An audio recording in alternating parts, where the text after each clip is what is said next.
to a point of order. We'll do it at the end, Councilman. Good evening. My name is Michael Freeman. I live at 225 University Avenue. I serve as on the Board of Trustees for Mott Community College, and I'm the president of the Carriagetown Neighborhood Association. I'd like to come tonight to discuss with council, or to make a request of council to consider our request. As many of you may know, recently the boundaries of the Carriagetown Historic Neighborhood Association were changed. These were done under the emergency manager, who at the very last minute signed this without any significant public review. And we feel it was a very non-transparent process. I moved to Carriagetown 21 years ago.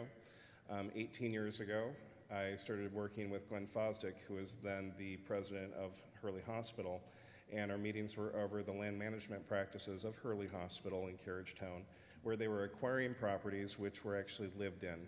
These were homes. They were rental units. They were single-family residences. They were purchased by Hurley Hospital for the intended purpose of putting in a nursing home facility.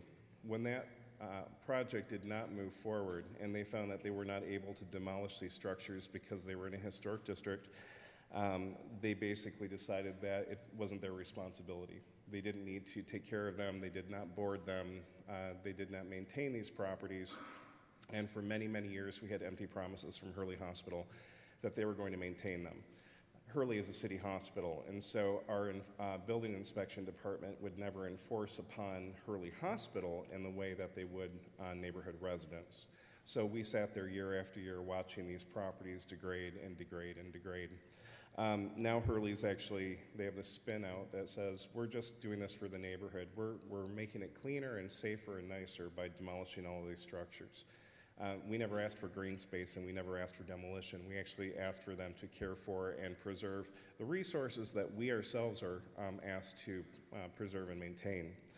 They didn't do that, and with the efforts of Peter Bade, creating a hand-selected group of people on a committee that would all ultimately vote to move the boundaries, a report that was written, and if you haven't written it, it's about 4 pages long.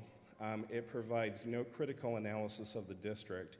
What they did for Civic Park, which was really an example of the way that you do an analysis of a historic district, that process was denied to us. We asked you to consider an injunction, or at least stopping the process, an investigation, get to the bottom of this, and help us, because our neighborhood has voted against this, and we need to preserve our historic district. Thank you. Thank you. Our next speaker? Our next speaker is Mr. Adam Gerics. Mr. Gerics.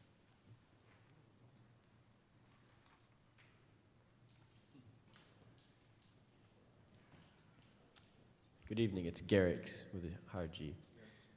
Actually, I'm here for 2 very simple reasons. I'd like all council to really pay attention to this one, because about 2.5 years ago, or whenever it was that Darnell Early came in and took over as a financial manager, I stood right here and presented a proposal that was taken up as a motion, seconded, and passed by this council. And I was told the week later that you have no power, we can't follow through with it right now because the financial manager is in position.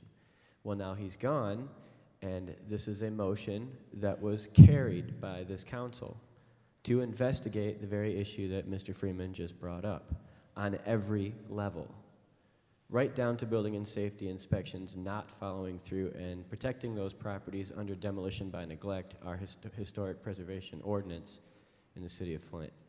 So this council has the responsibility to follow through with that motion, as I understand it. There's a procedural issue. My second thing that I want to bring up is that, as I understand it, the KWA Pipeline Board is in violation of the Incompatible Public Offices Act. Section 3 details the exceptions to the rule. Public Act this, Public Act that. The KWA Pipeline is formed under Public Act 233, which is not one of the exceptions. Therefore, the board of the KWA Pipeline is in violation of the Incompatible Public Offices Act. And this will be the 3rd time that I'm aware of that this council has allowed for that kind of violation of state law and completely ignored it. First with Johnny Coleman at Hurley, then Bernard Lawler, who's still a CPS supervisor, and now this entire KWA board. So, there's a procedural issue here. A motion was passed on one thing, and I would like another motion to be brought up to investigate the KWA pipeline and the board concerning the Incompatible Public Offices Act. Thank you. There was a motion carried and passed. That's what I'm asking about. There's a procedure, right? So now a committee has to be formed?